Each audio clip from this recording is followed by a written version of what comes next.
Bonjour à tous, bienvenue dans un nouveau MAG sur Radio Sensation. Aujourd'hui, je reçois Hélène Dumont, bonjour. Bonjour. Vous êtes accompagnée de Bernard Rio, bonjour. Bonjour. Vous êtes tous les deux membres du réseau citoyen des visiteurs et observatoire du centre de rétention administratif d'Oissel. Alors, comment les retenus arrivent-ils à ce centre de rétention? Le plus souvent, c'est après une arrestation? Souvent après une arrestation. Alors, si vous le permettez, on va dire un petit peu ce qu'est un centre de rétention. C'est un centre, il en existe 23 en France, ils ont été créés en 1984, et ce sont des centres où on place des personnes étrangères en situation irrégulière. C'est la seule chose qu'on leur reproche, ils sont en situation irrégulière. Et donc l'administration les enferme en vue d'une expulsion plus ou moins rapide. Théoriquement, quelques jours. Alors, le but au départ, c'était de les laisser quelques jours, mais en fait, avec la nouvelle loi, ils peuvent rester jusqu'à 90 jours. Et donc, le centre de rétention d'Oissel a une capacité de 70 personnes. Il est situé en pleine forêt, dans l'école de police. Dans l'école de police. Et donc, les gens qui y arrivent, ce sont des gens qui ont fait l'objet d'une obligation de quitter le territoire ou d'une interdiction du territoire français. Comment ils arrivent là? Un contrôle d'identité ou un renouvellement du titre de séjour qui fait que ils ne peuvent pas l'avoir, et à ce moment-là, ils reçoivent une OQTF, la police les arrête et ils sont emmenés au centre de rétention. Alors, je le disais, vous êtes tous les deux membres du réseau citoyen des visiteurs du CRA d'Oissel. À quoi sert ce réseau citoyen et quelles sont ses missions au quotidien? Alors, on a plusieurs missions et on espère qu'on sert à quelque chose. Dans un premier temps, c'est de faire connaître l'existence de ce centre. Il est dans la forêt, comme l'a dit Hélène, dans la forêt du Rouvray, complètement perdu. Il faut connaître l'existence de ces centres. Ensuite, on souhaite faire connaître aussi les conditions de vie dans ces centres. On va en parler juste après. Le faire connaître au maximum. Et puis aussi, être un soutien assez faible peut-être, mais les gens qui sont dans ce centre sont là pour longtemps, souvent, sont très isolés. On a vu d'ailleurs le cas d'une femme cet été qui est restée 2 mois au centre, dont 1 mois seule dans le quartier femme. Elle ne parlait ni français ni anglais, elle était d'origine mongole. Et donc c'est vrai que ce sont des gens qui vivent dans un stress permanent, parce qu'ils ne savent absolument pas à quel moment ils vont être expulsés. Ils peuvent être réveillés le lendemain à 4 heures du matin et partir, ou partir dans 1 mois, 1 mois et demi, 2 mois, ils ne le savent absolument pas. Ou être libérés. Ou être libérés si l'administration française ne peut pas trouver un moyen de les expulser dans la période de 90 jours, et bien au 90e jour, on les laisse dans la nature. Alors, vous échangez régulièrement avec eux, avec les retenus. Quelles sont les conditions de leur rétention? Alors, pour échanger, donc, il y a quelques personnes du réseau qui vont visiter régulièrement, 2, 3, 4 fois par semaine, des retenus. On a le droit à une demi-heure de visite. Alors, quelquefois, c'est des demi-heures qui sont réduites à 10 minutes en fonction des contingences des policiers qui gardent les retenus. Leurs conditions, c'est d'un point de vue logement, ils sont dans des chambres de 5 ou 6. Il y a un quartier femme, un quartier homme, dans des chambres de 5 ou 6.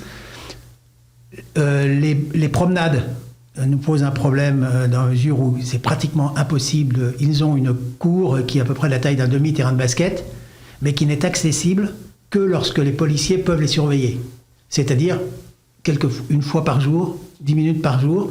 Donc ils sont enfermés dans leur chambre, 24 heures sur 24. Tout est grillagé, hein. Tout est grillagé, sans pouvoir ressortir. Le problème des promenades est vraiment, vraiment important. Ils sont nourris, évidemment. Il y a eu quelques progrès là, mais la nourriture pour eux est un peu fade. Et c'est toujours un peu délicat. Excusez-moi. En fait, quand ils arrivent, ce sont des gens parfois qui ont été pris sur les chantiers ou qui ont été arrêtés dans la rue. Donc quand ils arrivent parfois, pas toujours, mais parfois sans rien. Pas de rechange, rien. Pas d'argent. Donc, on a œuvré pour qu'il y ait quand même un petit peu plus d'humanité. Alors, il y avait un vestiaire qui est alimenté par le Secours catholique, mais on a œuvré pour que ces rechanges, enfin qu'il y ait quand même une certaine dignité et que les gens puissent pouvoir changer de vêtements. Mais ce qu'il faut savoir, c'est que quand ils arrivent, on leur prend leur téléphone.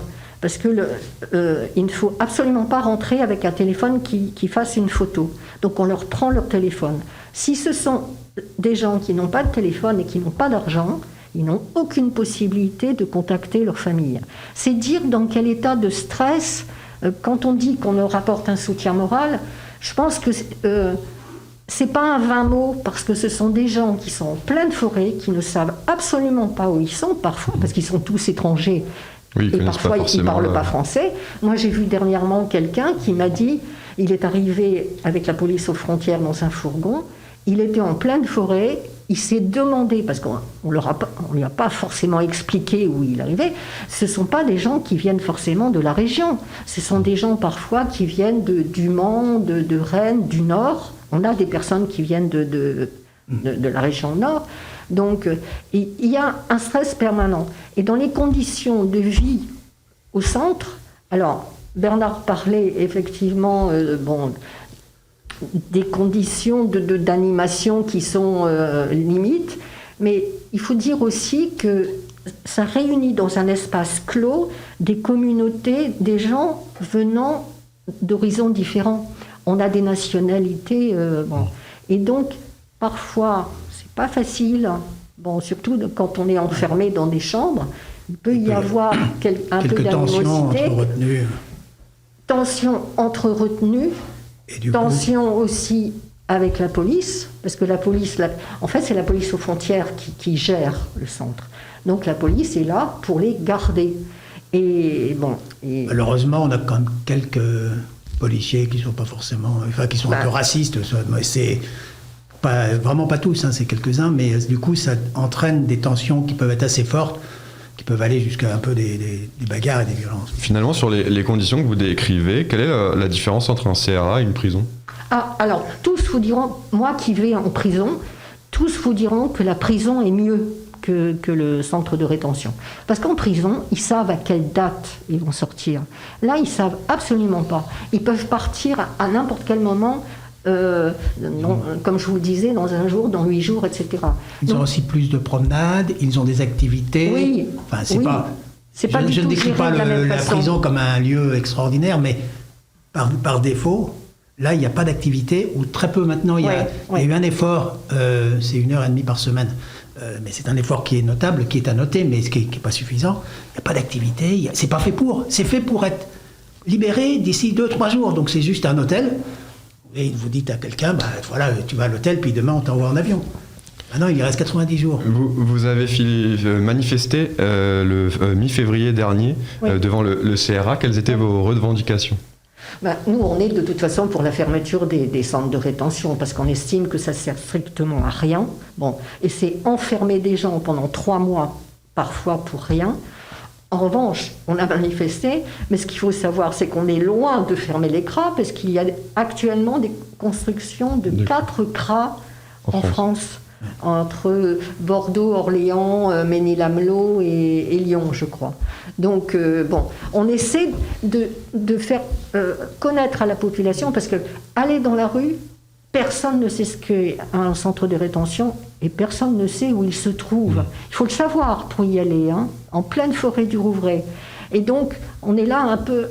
notre manifestation, c'était aussi pour expliquer aux gens dans quelle situation sont ces gens et pour les alerter sur l'absurdité. Absurdité parce qu'en ce moment, il y a le Covid.